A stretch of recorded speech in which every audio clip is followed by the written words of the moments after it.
Bueno, muy buenos días a todos.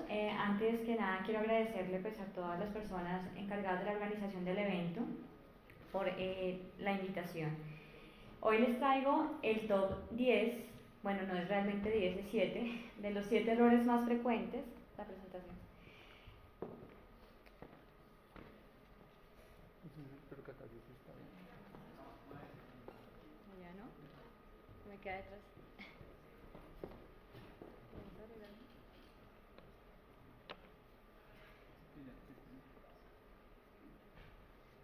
¿Y el tiempo?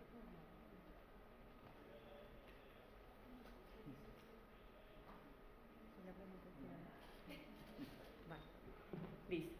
Les iba diciendo que no es realmente el top 10, sino 7 de los errores más frecuentes en el manejo de enfermedad renal crónica en pediatría. Entonces, ¿por qué hablar de hipertensión arterial?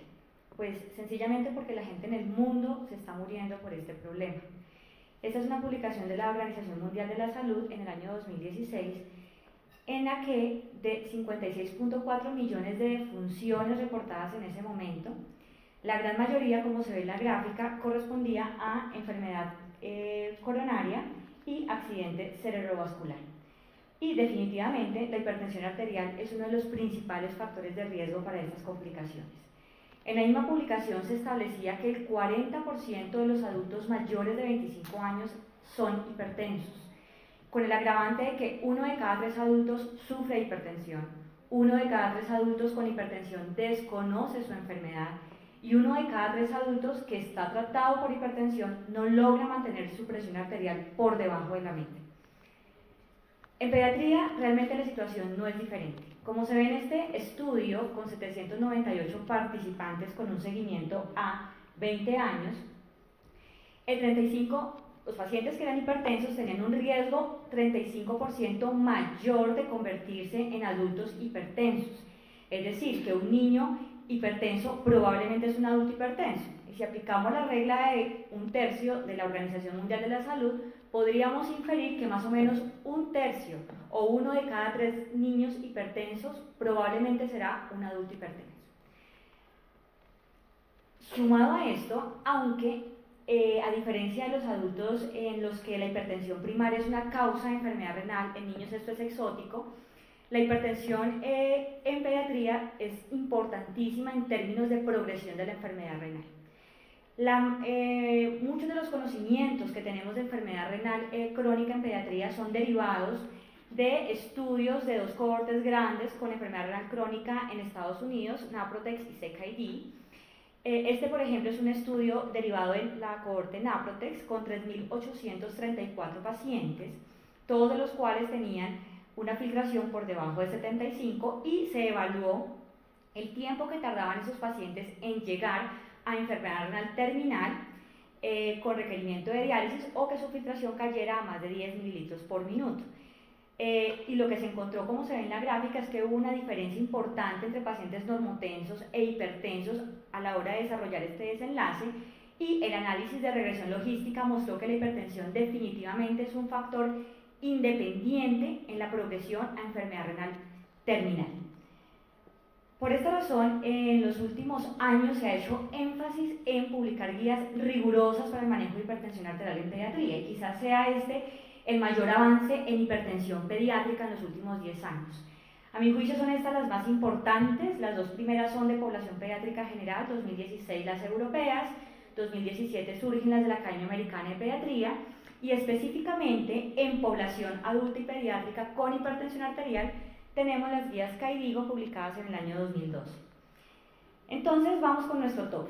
¿Cuál es el primer error en el manejo de estos pacientes? Pues desconocer el impacto que tiene la enfermedad renal crónica en el incremento de la frecuencia de hipertensión arterial. Esto, por supuesto, ¿a qué lleva? A una falla en el tamizaje y a un subdiagnóstico.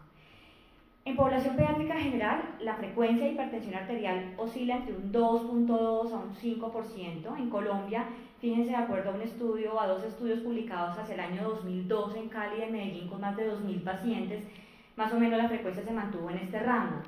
Pero ¿qué ocurre en población de riesgo como la que está referida en la diapositiva?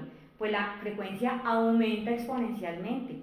siendo la enfermedad renal crónica una de las principales condiciones que llevan a los pacientes a desarrollar hipertensión arterial. De tal manera que la frecuencia de hipertensión arterial pasa de un 2 a un 5% a un 20 a 90% dependiendo del estadio. Y quiero hacer énfasis en los pacientes con hipertensión estadio 1, que aunque no tienen una reducción de la filtración glomerular, pueden tener una frecuencia de hipertensión arterial que puede ir hasta un 40%.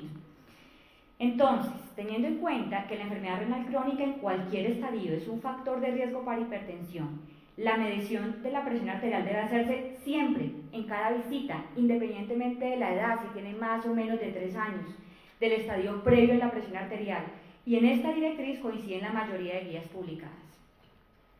El segundo error es desconocer la importancia que tiene el monitoreo automatizado, no solo en el tamizaje, sino en la confirmación diagnóstica y seguimiento en esos pacientes de alto riesgo. Este es un estudio de la cohorte CKD. Son 332 pacientes en los cuales hubo hipertensión en el 54%, a todos se les hizo mapa y se encontró que la mitad de los pacientes no habían sido diagnosticados por hipertensión, esto en Estados Unidos. El 35% tenían hipertensión enmascarada, el 4% hipertensión de bata blanca, y en otras cohortes se ha encontrado que esos pacientes pueden tener alteraciones en la variación circadiana de la presión arterial entre un 48 y un 92%. Todos sabemos que la hipertensión enmascarada y de bata blanca se relaciona con hipertensión sostenida y daño de órgano blanco, por ende hay que identificar esos trastornos. Por esto el mapa entonces es una herramienta clave en estos pacientes. Pero ¿qué pasa en el niño con enfermedad renal crónica, sobre todo en diálisis? Pues resulta que el mapa de 44 horas pudiera aportar más información o información más precisa que el monitoreo de 24, dado que las tomas de presión arterial antes o después de la sesión de diálisis no se correlacionan muy bien con lo que ocurre en todo el periodo interdialítico y tampoco se ha demostrado que se relacione bien con daño de órgano blanco. El tercer error es desconocer los mecanismos fisiopatológicos propios de la enfermedad renal o del desarrollo de la hipertensión en este escenario, y esto que conlleva a que el clínico cometa errores en el enfoque terapéutico. Quizás por esto se calcula que aproximadamente la mitad de los pacientes con enfermedad renal crónica no logran un control adecuado de la presión arterial.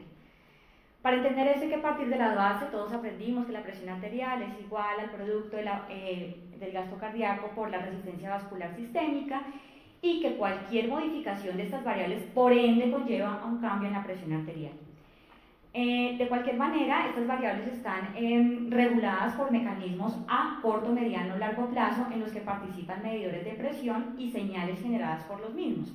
A corto plazo tenemos los vasoreceptores cardiopulmonares y las señales implicadas lo que hacen es generar un incremento, una reducción de la actividad simpática que finalmente conlleva a modificación en la resistencia vascular sistémica, la frecuencia cardíaca y la contractibilidad. A mediano plazo son las células de la arteriola aferente, de la granulosa, las que se comportan como vasoreceptores, y la señal pues es la producción de renina con la consecuente activación del eje renina-angiotensina-aldosterona. Esto finalmente en qué se traduce, sobre todo en un cambio en la resistencia vascular sistémica por el potente efecto vasoconstrictor que tiene la angiotensina 2. Y a largo plazo entonces el riñón interpreta los cambios de presión arterial como un cambio en el volumen plasmático. Por ende, el riñón lo que hace es excretar o reabsorber sodio y agua dependiendo de la acción de la aldosterona o del péptido natriurético atrial. ¿Con esto qué se modifica? Pues claramente la precarga, el gasto cardíaco y por ende la presión arterial. A diferencia del resto de etiologías en el que generalmente uno de esos tres mecanismos está principalmente afectado, en hipertensión arterial todos se encuentran alterados. Es esta la razón por la cual muchos de estos pacientes requieren más de un fármaco antihipertensivo para lograr el control de la presión arterial. Y básicamente son estos los elementos que conllevan hipertensión en el niño con enfermedad renal. Lo primero corresponde a unas características primarias de la enfermedad renal que son muy frecuentes en cualquier estadio. Luego vienen las complicaciones propias de la enfermedad, cuya frecuencia aumenta en la medida en que aumenta o progresa la enfermedad renal hasta un estadio terminal, y tenemos unas condiciones misceláneas. Entonces, las condiciones primarias, ¿cuáles son? Pues la isquemia renal de las áreas hipoperfundidas por isquemia, atrofia, fibrosis, microangiopatía trombótica, cual sea la causa de la enfermedad renal, lo cual conlleva un incremento del eje renina-angiotensina-aldosterona, pues con las consecuencias que ya conocemos. La segunda característica es una reducción del óxido nítrico debido a un acúmulo de los inhibidores del óxido nítrico endotelial. Y eso es muy típico en los pacientes con enfermedad renal crónica. Esto conlleva obviamente a una reducción de la vasodilatación y por ende un incremento de la resistencia vascular sistémica. Las complicaciones propias de la enfermedad renal conllevan hipertensión por diferentes mecanismos. Por ejemplo, hiperactividad del eje renina-angiotensina-aldosterona, como ocurre en el caso de los pacientes anémicos. Por ejemplo, incremento de la resistencia vascular sistémica por remodelación de las paredes de los vasos, como ocurre en pacientes con hiperparatiroidismo, hiperuricemia o anemia. La sobrecarga, que es muy característica de los pacientes en anuria, y la hiperactividad del sistema nervioso simpático, que es muy típico en pacientes, por ejemplo, anémicos y en hemodiálisis. Finalmente, las condiciones misceláneas hace referencia al uso de fármacos que muy frecuentemente se utilizan en enfermedad renal crónica para otros objetivos, por ejemplo, ciclosporina, eritropoyetina para el manejo de la anemia o glucocorticoides. Por ejemplo, la ciclosporina se ha visto que puede generar vasoconstricción de la arteriola aferente, llevando hiperactividad del eje renina-angiotensina-aldosterona. La eritropoyetina remodela los vasos, aumenta la resistencia vascular sistémica, y los glucocorticoides, por ejemplo, por su efecto mineralocorticoide, pueden producir sobrecarga. Traje esta tabla básicamente para generar conciencia en que uno no debe buscar esas complicaciones necesariamente en estadios avanzados. Fíjense en la frecuencia de estas complicaciones en estadio 1 de enfermedad renal. Por ende, el tratamiento del paciente hipertenso y con enfermedad renal tiene 3 pilares: los cambios en los hábitos de vida saludables, el manejo farmacológico que logre controlar toda esta cascada de eventos fisiopatológicos, y por supuesto el control de las complicaciones propias de la enfermedad. Es decir, que todo el tiempo el clínico tiene que preguntarse, sobre todo cuando no está logrando un control adecuado de la presión: ¿tiene el paciente anemia? ¿Tiene un trastorno de la alteración o una alteración del metabolismo mineral óseo? ¿Tiene otras alteraciones metabólicas? ¿Tiene hiperuricemia? ¿Está dislipidémico? ¿Tiene una alteración en el metabolismo de los carbohidratos? ¿Requiero replantear las medidas farmacológicas instauradas para otros objetivos? ¿O definitivamente es un paciente que está necesitando diálisis? El paciente en diálisis es todo un reto. Lo primero que el clínico debe entender es que el mecanismo fisiopatológico primario hace referencia a un exceso de volumen por ganancia de sodio y agua. Una vez el clínico reconoce esto, pues debe interesarse por evaluar el exceso de volumen, y aquí viene el primer problema. Ustedes saben que para medir el exceso de volumen tenemos medidas clínicas como evaluar los edemas, el peso, la ingurgitación yugular, o algunas paraclínicas como marcadores bioquímicos, ultrasonografía pulmonar, impedanciometría, que no siempre están disponibles. Entonces, los primeros muy disponibles, no tan exactos; los segundos disponibles, pero no tan exactos. El tercer punto es proteger la diuresis residual y, por supuesto, optimizar la diálisis para tratar de mantener el mejor peso seco en los periodos interdialíticos. Y esto es bien importante, sobre todo el paciente en diálisis. Se nos olvida proteger esa diuresis residual porque el paciente está en diálisis, y para nosotros los nefrólogos esto es un tesoro. Pero aquí viene otro problema, entonces ¿cuál es la mejor frecuencia de la diálisis? ¿Cuál es el mejor contenido de sodio en el dializado? ¿Cuál es la mejor duración de la diálisis que me permita a mí lograr un mejor peso seco, pero que el paciente, por otra parte, tolere la terapia? Si el paciente continúa hipertenso, pues hay que optimizar la terapia farmacológica para controlar el resto de mecanismos fisiopatológicos de los que ya hablamos. Si persiste hipertenso, pues debo preguntarme cuáles otras complicaciones están perpetuando la hipertensión, y si definitivamente continúa hipertenso, considerar otras medidas como lo es la nefrectomía. Esta es una paciente que tuvimos hospitalizada en nuestro servicio a mediados de año. Es una niña de 11 años y medio en la actualidad, que tuvo diagnóstico de hipertensión arterial y enfermedad renal crónica a la edad de 6 años. Un altísimo riesgo psicosocial, madre con déficit cognitivo, a cargo de la abuela y eventualmente de la vecina. A los 2 años del diagnóstico, la niña entra en anuria, más o menos tomaba 4 a 5 fármacos antihipertensivos e inicia diálisis peritoneal. 2 años después hace la primera emergencia hipertensiva con órgano blanco cerebro, fallas en la adherencia, 6 fármacos antihipertensivos, la niña continuaba en diálisis, y aquí empieza a intervenir el bienestar familiar. A nosotros nos llega en la segunda emergencia hipertensiva, y pues aunque la nefrectomía está en el último peldaño de la escalera, fíjense cómo una paciente que además tiene problemas en la adherencia pues nos puede frustrar este objetivo, razón por la cual pues decidimos inmediatamente hacer nefrectomía, con la grata respuesta o sorpresa de que la tuvimos la semana pasada hospitalizada por una gastroenteritis. La niña ya está en lista de espera y actualmente solo tiene monoterapia con amlodipina. Por supuesto no volvió a convulsionar. Pero esto no pasa pues, solamente en nuestro país, esto también pasa en las mejores familias. Traje esta tabla que incluye pacientes o cohortes de pacientes con enfermedad renal crónica en diálisis y trasplante de cohortes europeas, norteamericanas y del Reino Unido. Como nos damos cuenta, menos de la mitad de los pacientes logran un control adecuado de la presión arterial. O sea, para nosotros esto es todo un reto. El cuarto error, entonces, es tener en cuenta que los cambios de vida o desconocer que los cambios en los hábitos de vida son el tratamiento inicial y no deben ser abandonados en ningún momento. Una de las estrategias corresponde a la reducción de sal. Esta es una de las campañas de uno de los días mundiales de la hipertensión que se celebra todos los 17 de mayo. Reduce la sal, reduce la hipertensión. Y esto en enfermedad renal crónica es fundamental. ¿Por qué? Porque la reducción de la masa renal funcional, ¿en qué se traduce? En una capacidad limitada para excretar cloruro de sodio.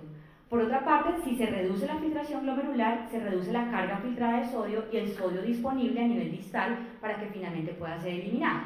Y si a eso le sumamos un exceso de ingesta, pues todo esto se va a traducir en un incremento del volumen plasmático, lo cual se traduce en un incremento de la presión arterial. Se ha estipulado que en niños un exceso de 1 gramo de sodio en la dieta corresponde a un incremento de 1 milímetro de mercurio de la presión arterial. ¿Qué pasa con la obesidad? Entonces, resulta que la obesidad se ha relacionado con desarrollo de nefropatía, ¿sí? Independientemente de los desenlaces metabólicos y cardiovasculares propios de la obesidad. La fisiopatología no está muy clara. Una de las teorías es que la hiperfiltración se produce por incremento de la demanda metabólica y esto finalmente conlleva a glomerulopatía mediada por obesidad. Pero también se ha determinado que el incremento o la reducción de algunas adipocinas pueden conllevar a incremento de la resistencia periférica a la insulina, a incremento del eje renina-angiotensina-aldosterona, a un estrés oxidativo crónico y por supuesto inflamación, a lo que si le sumamos hipertensión arterial, diabetes o enfermedad cardiovascular, pues indiscutiblemente el paciente llega a enfermedad renal crónica o esta en su defecto progresa. Esto es lo que hoy en día se sabe en los Estados Unidos, que 1/3 de los adolescentes han usado cigarrillo en los últimos 30 días. Menos de la mitad hacen actividad física, menos del 10% consumen frutas y vegetales, más del 85% consumen más de 1.5 gramos de sodio al día y casi la mitad tienen exceso de peso. Pero no miremos la paja en el ojo ajeno. ¿Qué ocurre en Colombia? Esta es una encuesta hecha por el Ministerio de la Protección Social, asociado con la Universidad del Valle, publicada en el 2018, en noviembre, acerca de la salud escolar y del tabaquismo en jóvenes. Más de 60.000 adolescentes mayores de 13 años. ¿Qué se encontró? Que el 26% habían consumido tabaco en los últimos 30 días, el 46% tenían más de 3 horas de actividades sedentarias al día, el 86.9% no consumían frutas y vegetales adecuadamente, entre el 60 y el 80% consumen fritos, paquetes, etc. El 43% añade sal a sus comidas y el exceso de peso infantil pasó de un 16% en el 2007 a un 25.9% en el 2017. O sea que aquí tenemos mucho en qué trabajar. El siguiente error, el top número 5, es equiparar las indicaciones y metas de manejo farmacológico para hipertensión de la población pediátrica con las de la población con enfermedad renal crónica e hipertensión arterial. No son iguales. En la población general, las guías que dicen que la hipertensión estadio 1, que no mejora con una terapia de cambios de estilo de vida de 6 meses, hay que empezar fármacos. Hipertensión estadio 2, hipertensión sintomática, órgano blanco, pero también cuando hay comorbilidades como enfermedad renal crónica y trasplante. Lo que significa que a todos los pacientes, como lo dice Caidigo en el 2012, con enfermedad renal crónica o trasplantados que tengan una presión arterial por encima del percentil 90, deben instaurarse claramente las medidas farmacológicas. Uno empieza con un fármaco, si no logra los objetivos, la dosis se titula hasta su dosis máxima y si no se logra el objetivo, se adiciona un segundo fármaco. En general, los medicamentos de primera línea son los IECA y los ARA2, seguidos por las tiazidas, los calcioantagonistas. A la hora de combinarlos, pues uno debe tratar de combinar medicamentos con modos complementarios de acción, como tiazidas con ARA2, ARA2 con calcioantagonistas, calcioantagonistas con IECAS, IECAS con tiazidas, pero no medicamentos que actúen por separado en la inhibición del eje renina-angiotensina-aldosterona, como por ejemplo los ARA2 con los IECA. ¿Por qué? Porque aunque en algunos estudios se ha demostrado que puede reducirse aún más la proteinuria, sí se aumentan los efectos adversos como hipotensión, hipercalemia o reducción de la filtración glomerular. Las líneas verdes son las combinaciones estudiadas, avaladas, seguras en pediatría, la roja la que definitivamente no está indicada, verdes punteadas las estudiadas pero con algunas limitaciones, y las líneas negras corresponden a combinaciones posibles pero aún no estudiadas en pediatría. Para tener en cuenta específicamente en enfermedad renal crónica, en cuanto a manejo farmacológico, traigo estos apartes. Primero, la mayoría de las recomendaciones de manejo farmacológico son con base en estudios observacionales, y esto es una limitación, y la mayoría de enseñanzas de estudios derivados de CKD, los cuales han mostrado que los IECA son la primera línea debido a que al parecer hay mejor control de la presión arterial comparado cuando se usan otros antihipertensivos. Más de la mitad de los pacientes requieren más de un fármaco, no es claro el efecto de los IECA o los ARA2 en la función renal residual. Los betabloqueadores pueden tener efecto antirrenina y antiproteinúrico, por tanto son una muy buena elección en pacientes sobre todo con proteinuria. Las tiazidas se deben usar idealmente si la filtración es mayor a 60, pero tener en cuenta que son prácticamente inefectivas en estadios 4 y 5. Ojo, el efecto antihipertensivo de las tiazidas puede tardar semanas, entre 4 a 6. Pueden tener un efecto vasodilatador aparte del efecto diurético, y no siempre el efecto antihipertensivo mejora con el incremento progresivo de la dosis, a diferencia de otros fármacos, generalmente cuando la dosis excede 50 miligramos al día. Los calcioantagonistas son muy elegidos, a todos nos encantan, pero ojo, los calcioantagonistas no tienen efecto antiproteinúrico, por tanto en monoterapia, sobre todo en pacientes con proteinuria, no son tan adecuados. La furosemida es muy buena en pacientes con filtraciones por debajo de 60, y en pacientes con filtraciones por debajo de 15 rara vez responden a los diuréticos, pero podrían considerarse si el paciente tiene diuresis residual. En cuanto a las metas, entonces, ha cambiado con el paso de los años. La línea azul corresponde a cómo ha evolucionado la meta de la presión arterial en la enfermedad en la población general, la roja en enfermedad renal crónica. Hacia el 2004, después del cuarto reporte de hipertensión y de acuerdo a las guías KDOQI, con base en experiencia en adultos, se recomendaba que para la enfermedad renal crónica la meta era P90. Con los clásicos estudios SCAPE y SPRING en el 2007 y 2015, que nos enseñaron que un control agresivo de la presión arterial resultaba mejor en términos de control de proteinuria, reducción de compromiso de órgano blanco y progresión de la enfermedad, hubo una motivación a reducir la meta. Por esta razón, las guías europeas en el 2016 dijo la meta es P75 o 50 en pacientes con enfermedad renal crónica, dependiendo de si hay o no proteinuria. Pero en el 2017 la Academia Americana de Pediatría dice definitivamente que simplificar este enfoque, y a todos con o sin proteinuria la meta es percentil 50.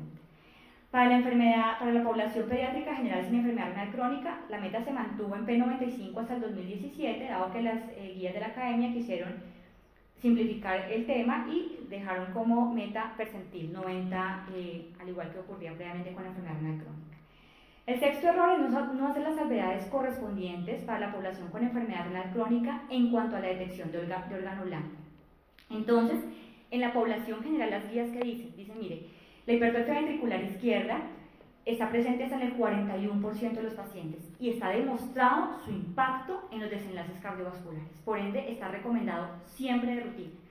Pero la búsqueda de retinopatía, la evaluación de la íntima media carotidia, la búsqueda de microalbuminuria, aunque son hallazgos frecuentes, no está clara su asociación con el desenlace cardiovascular, por eso no lo recomiendan de rutina. Pero hay que hacer salvedad con la microalbuminuria en enfermedad renal crónica. Es cierto, faltan estudios que demuestren su asociación con desenlace cardiovascular en pediatría, pero es claro que la microalbuminuria sí impacta en la progresión de la enfermedad renal crónica. Este es un estudio de CKD con 3.834 pacientes, en el que se evaluó el tiempo que los pacientes tardaban en requerir terapia de reemplazo renal o para que la filtración cayera un 50%. Se evaluaron los factores asociados con ese desenlace y como se ven estas curvas, Pues definitivamente los pacientes que tenían una proteinuria mayor, un cociente proteinuria-creatinuria mayor a 2, llegaban más rápidamente a este desenlace comparado con aquellos que tenían proteinuria moderada o leve o no tenían proteinuria, independientemente de si eran pacientes con enfermedad glomerular o no glomerular. Y finalmente el error número 7 es desconocer que la enfermedad renal crónica es la causa más frecuente de hipertensión arterial secundaria en pediatría y por ende su evaluación debe corresponder al primer paso en la investigación del niño hipertenso. Entonces, y esto es muy importante porque cuando uno desconoce esto, el clínico de entrada se distrae y empieza a buscar una serie de causas secundarias que son mucho menos frecuentes, con el agravante de que la evaluación de estas causas amerita la realización de pruebas que son invasivas y muy costosas. Entonces, a pesar de que el síndrome metabólico vaya en aumento y que cada vez haya más obesos y por ende hipertensión primaria, en pediatría la hipertensión es secundaria hasta que no se demuestre lo contrario. Y mientras el 80% de las causas de hipertensión secundaria sea enfermedad renal, a mi juicio todos los pacientes sí o sí deben tener nitrogenados, uroanálisis, electrolitos y ecografía renal. ¿Por qué hago énfasis en ecografía renal? Porque ustedes van a encontrar en las guías americanas de pediatría que dicen que eco en niños menores de 6 años o mayores sí, solamente en factores de riesgo. En nuestro medio, el tamizaje de malformaciones sigue siendo insuficiente. Y en nuestro medio, la malformación del riñón y de las vías urinarias es la principal causa de insuficiencia renal crónica y posteriormente terminal. Por ende hay que evaluarlo. Y ya, en casos seleccionados, pues uno procedería a buscar otras causas menos frecuentes como hipertensión renovascular, endocrinológica o misceláneas, como la coartación de aorta, el síndrome de apnea y hipoapnea del sueño, fármacos, etc. Muchas gracias.